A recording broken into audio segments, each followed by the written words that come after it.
ಅಂಕೋಲಾ ತಾಲೂಕಿನ ವಂದಿಗೆ ಎಂಬಲ್ಲಿ ದಿವಂಗತ ಯಕ್ಷಗಾನ ಕಲಾವಿದರ ನೆನಪಿನಲ್ಲಿ ಏರ್ಪಡಿಸಿದ್ದ ಕಾರ್ಯಕ್ರಮಕ್ಕೆ ಬಿಜೆಪಿ ಮುಖಂಡ ನ್ಯಾಯವಾದಿ ನಾಗರಾಜ್ ನಾಯಕ್ ಅಂಕೋಲಾ ಅವರನ್ನು ಮುಖ್ಯ ಅತಿಥಿಗಳಾಗಿ ಆಹ್ವಾನಿಸಲಾಗಿತ್ತು. ಅಲ್ಲಿ ಅವರು ಮಾತನಾಡಲು ನಿಂತಾಗ ಗೋಪಾಲಕೃಷ್ಣ ನಾಯಕ್, ಸೂರಜ್ ನಾಯಕ್ ಮತ್ತು ಮಂಜುನಾಥ್ ನಾಯಕ್ ಚಿತಾವಣಿಯಿಂದ ಮಂಜುನಾಥ್ ಗಣಪತಿ ನಾಯಕ್, ನಾರಾಯಣ್ ಹರೀಶ್ ನಾಯಕ್, ಹನೀಶ್ ಬೀರಣ್ಣ ನಾಯಕ್ ಮತ್ತು ಪ್ರೀತಮ್ ಗೋಪಾಲ್ ನಾಯಕ್ ಎಂಬವರು ಅವಾಚ್ಯ ಶಬ್ದಗಳಿಂದ ನಿಂದಿಸಿದ್ದಾರೆ ಎಂದು ಕಾಂಗ್ರೆಸ್ ಮುಖಂಡ ಗೋಪಾಲಕೃಷ್ಣ ನಾಯಕ್ ಅವರ ವಿರುದ್ಧ ಅಂಕೋಲಾ ಪೊಲೀಸ್ ಠಾಣೆಗೆ ಹೋಗಿ ದೂರು ದಾಖಲಿಸಿದ್ದರು. ಆದರೆ ಸದರಿ ನನ್ನ ಜೊತೆ ದೂರು ನೀಡಲು ಹೋದ ಸಂದರ್ಭದಲ್ಲಿ ನನ್ನ ಜೊತೆಗೆ ಬಂದಿದ್ದ ಅಮಾಯಕ ವ್ಯಕ್ತಿಗಳ ಮೇಲೆಯೂ ಗುರುತು ಮಾಡಿ ಅವರ ಮೇಲೂ ಸಹ ಪ್ರಕರಣ ದಾಖಲಿಸಿದ್ದಾರೆ ಎಂದು ತಿಳಿದು ಬಂದಿದೆ. ಇವೆಲ್ಲವೂ ಗೋಪಾಲಕೃಷ್ಣ ನಾಯಕ್ ಅವರ ಚಿತಾವಣಿಯಿಂದಲೇ ನಡೆಯುತ್ತಿದೆ. ತನಗೆ ನ್ಯಾಯ ಕೊಡಿಸಬೇಕು ಎಂದು ಗೋಪಾಲಕೃಷ್ಣ ನಾಯಕ್ ಅವರ ವಿರುದ್ಧ ನಾಗರಾಜ್ ನಾಯಕ್ ಅವರು ಧರಣಿ ಕುಳಿತಿದ್ದಾರೆ.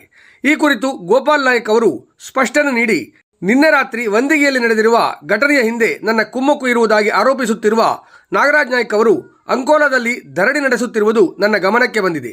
ಸದರಿ ಕೃತ್ಯದ ಹಿಂದೆ ನನ್ನ ಚಿತಾವಣಿ ಇಲ್ಲ ಎನ್ನುವುದನ್ನು ವಂದಿಗೆಯ ಮಹಾಮಾಯ ಹಾಗೂ ಹೊನ್ನಾರಕ ದೇವರ ಪ್ರಸಾದವನ್ನು ಹಿಡಿದು ಹೇಳುತ್ತೇನೆ ಎಂದಿದ್ದಾರೆ.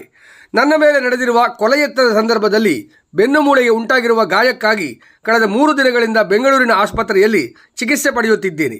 ನಾಗರಾಜ್ ನಾಯಕ್ ಅವರು ನನ್ನ ವಿರುದ್ಧ ಆರೋಪಿಸುತ್ತಿರುವ ಘಟನೆಯ ಬಗ್ಗೆ ವಾಸ್ತವವಾಗಿಯೂ ಯಾವ ಮಾಹಿತಿಯೂ ನನಗೆ ಇಲ್ಲ. ಆದರೂ ಕೂಡ ಅವರು ಅಂಕೋಲಾ ಪೊಲೀಸ್ ಸ್ಟೇಷನ್ನಿಗೆ ಹೋಗಿ ನನ್ನ ವಿರುದ್ಧ ದೂರು ನೀಡಿದ್ದಾರೆ. ಇಂಥ ಕ್ಷುಲ್ಲಕ ಕೆಲಸವನ್ನು ಮಾಡುವ ಅಗತ್ಯ ನನಗಿಲ್ಲ ಎಂದಿದ್ದಾರೆ. ನಿಜವಾಗಿ ನಾನು ಧರಣಿ ಮಾಡಬೇಕಿತ್ತು. ಯಾಕೆಂದರೆ ನನ್ನ ಮೇಲೆ ಕೊಲೆಯತ್ನ ನಡೆದು ಸಾಕಷ್ಟು ದಿನ ಕಳೆದರೂ ಇನ್ನೂ ಕೂಡ ಕೃತ್ಯದ ಹಿಂದಿರುವವರ ಬಂಧನವಾಗಿಲ್ಲ. ಆದರೆ ನನಗೆ ಪೊಲೀಸರ ಮೇಲೆ ಭರವಸೆ ಇದೆ. ನನ್ನ ವಿರುದ್ಧ ಆರೋಪಿಸುತ್ತಾ ಧರಣಿ ಕುಳಿತಿರುವ ನಾಗರಾಜ್ ನಾಯಕ್ ಅವರಿಗೆ ನಾನು ಸವಾಲು ಹಾಕುತ್ತಿದ್ದೇನೆ. ನನ್ನ ಚಿಕಿತ್ಸೆಯನ್ನು ಮೊಟಕುಗೊಳಿಸಿಕೊಂಡು ಘಟನೆ ನಡೆದಿರುವ ವಂದಿಗೆ ಗ್ರಾಮದ ಮಹಾಮಾಯ ಹಾಗೂ ಹೊನ್ನಾರಕ ದೇವರೆದುರು ಬಂದು ಪ್ರಸಾದವನ್ನು ಎತ್ತಿಕೊಂಡು ಈ ಘಟನೆಯ ಹಿಂದೆ ನನ್ನ ಚಿತಾವಣಿ ಇಲ್ಲ ಎಂದು ಪ್ರಮಾಣ ಮಾಡಲು ಸಿದ್ಧನಿದ್ದೇನೆ. ಹಾಗೆಯೇ ಅವರು ನಾನು ಮಾಡಿಸಿದ್ದೇನೆ ಎಂದು ದೇವರ ಪ್ರಸಾದವನ್ನು ಹಿಡಿದುಕೊಂಡು ಹೇಳಲಿ. ಆಗ ನೀವು ನೀಡುವ ಶಿಕ್ಷೆಯನ್ನು ಸ್ವೀಕರಿಸಲು ನಾನು ಸಿದ್ಧನಿದ್ದೇನೆ ಎಂದು ಸವಾಲು ಹಾಕಿದ್ದಾರೆ. ಎಲ್ರಿಗೂ ನಮಸ್ಕಾರ.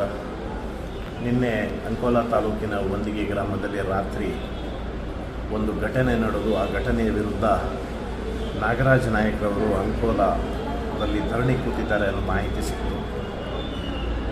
ನಾನು ನನ್ನ ಸ್ನೇಹಿತರಿಗೆ ಹೇಳೋದು ಒಂದೇ, ನಾನು ಕಳೆದ 3 ದಿನದಿಂದ ನನ್ನ ಮೇಲೆ ಸುಪಾರಿ ಕಿಲ್ಲರ್ಗಳಿಂದ ಅಟ್ಯಾಕ್ ಆದಾಗ ನನ್ನ ಸ್ಪೈನಲ್ ಕಾರ್ಡ್ ಆಪರೇಷನ್ಗೋಸ್ಕರ ನಾನು ಕಳೆದ 3 ದಿವಸದಿಂದ ಚಿಕಿತ್ಸೆ ಪಡಿತಾ ಇದ್ದೇನೆ ಬೆಂಗಳೂರಿನಲ್ಲಿ. ಆದರೆ ನಿನ್ನೆ ಘಟನೆಗೂ ನನಗೂ ಯಾವುದೇ ರೀತಿಯ ಮುನ್ಸೂಚನೆ ಇರಲಿಲ್ಲ. ನನಗೆ ಘಟನೆ ಆದ ನಂತರ ನನಗೆ ಗೊತ್ತಾಗಿದೆ. ನಾನು ಆ ಘಟನೆ ನಡೆದ ಗ್ರಾಮವಾದ ವಂದಿಗೆಯ ಹೊನ್ನಾರಕ ಮಹಾಮಾಯಿ 2 ದೇವಸ್ಥಾನದಲ್ಲಿ ಒಂದು ಪ್ರಸಾದ ಎತ್ತಿ ಹೇಳ್ತೇನೆ. ಈ ಘಟನೆಗೆ ನನ್ನ ಚಿತಾವಣೆ ಇಲ್ಲ. ನನ್ನ ಘಟನೆ ಆದ ನಂತರ ನನಗೆ ಕೆಲವರು ಸಂಪರ್ಕ ಮಾಡಿದ ನಿಜ, ನಾನು ಮಾಡಿದ್ದೀನಿ. ಅದು ಘಟನೆಗೆ ಚಿತಾವಣೆ ಘಟನೆ ಮಾಡಿ ಅಂತ ಹೇಳೋ ಕ್ಷುಲ್ಲಕ ಕೆಲಸವನ್ನು ನಾನು ಮಾಡಿಲ್ಲ, ಮಾಡೋದು ಇಲ್ಲ. ಅದು ನನ್ನನ್ನು ಅರ್ಥಕೊಂಡಿರೋರಿಗೆ ಚೆನ್ನಾಗಿ ಗೊತ್ತು. ಆದರೆ ಈ ಹೋರಾಟ ಮಾಡ್ತಾ ಇರುವಂಥ ನಾಗರಾಜ ನಾಯಕರಿಗೆ ನಾನು ಒಂದು ಸವಾಲನ್ನು ಹಾಕ್ತೇನೆ. ಈ ಘಟನೆಗೆ ನಾನು ಕಾರಣ ಅಂಥೇಳಿ ಪೊಲೀಸ್ ಸ್ಟೇಷನಲ್ಲಿ ಹೋಗಿ FIR ಮಾಡಿಸಿದ್ದೀನಿ ಅನ್ನೋದು ಗೊತ್ತಾಗಿದೆ. ನಾನು ಇಂಟರ್ನು ನೀವು ಯಾವ ರೀತಿ ಪ್ರತಿಭಟನೆ ಮಾಡ್ತಾ ಇದ್ದೀರೋ ನಾನು ಅದೇ ರೀತಿ ಅದಕ್ಕಿಂತ ಹೆಚ್ಚಿಗೆ ಜನ ಸೇರಿಸಿ ಪ್ರತಿಭಟನೆ ಮಾಡಬೇಕಾಗಿದ್ದವನ್ನ ನಾನು ಏಕೆ ಕೇಳಿದ್ರೆ, ನನ್ನ ಮೇಲೆ ಅನ್ಯಾಯ ಆಗಿರೋದು, ನನ್ನ ಮೇಲಂಥ ಹತ್ಯೆ ಯತ್ನದ ಅಪರಾಧಿಗಳನ್ನು ಇನ್ನೂ ಹಿಡಿದಿಲ್ಲ. ಆದರೆ ನನಗೆ ಪೊಲೀಸ್ ಮೇಲೆ ನಂಬಿಕೆ ಇದೆ. ನನಗೆ ನೇರವಾಗಿ ಒಂದು ಚಾಲೆಂಜನ್ನು ಏನು ಹಾಕ್ತೀನಿ ಅಂತ ಹೇಳಿದ್ರೆ, ನಾನು ಘಟನೆ ನಡೆದ ಗ್ರಾಮದಲ್ಲಿ ಬಂದು ಮಹಾಮಾಯಿ ದೇವಸ್ಥಾನ, ಹೊನ್ನಾರಕ ದೇವಸ್ಥಾನ ಬಂದು ಪ್ರಸಾದ ಎತ್ತು ಹೇಳ್ತೇನೆ. ನಾನು ಈ ಘಟನೆಗೆ ಯಾರಿಗೂ ಚಿತಾವಣೆ ಮಾಡಿಲ್ಲ ಅಂಥೇಳಿ. ಆದರೆ ನೀವು ನಾನು ಈ ಘಟನೆಗೆ ಚಿತಾವಣೆ ಮಾಡಿದ್ದೀನಿ ಅಂತ ಹೇಳಿ ದೇವರು ಪ್ರಸಾದ ಎತ್ತಿದ್ರೆ ಅವಾಗ ನಾನು ನೀವು ಯಾವ ಕೊಡೋ ಶಿಕ್ಷೆಗೆ ನಾನು ಬಲೆ ಆಗ್ತೀನಿ. ಇಷ್ಟೇ ನಾನು ಹೇಳೋಕ್ಕೆ ಇಷ್ಟಪಡೋದು. ನನಗೇನು ಹೆಚ್ಚಿಗೆ ಹೇಳೋಕ್ಕೆ ಇಷ್ಟಪಡೋದು. Thank you.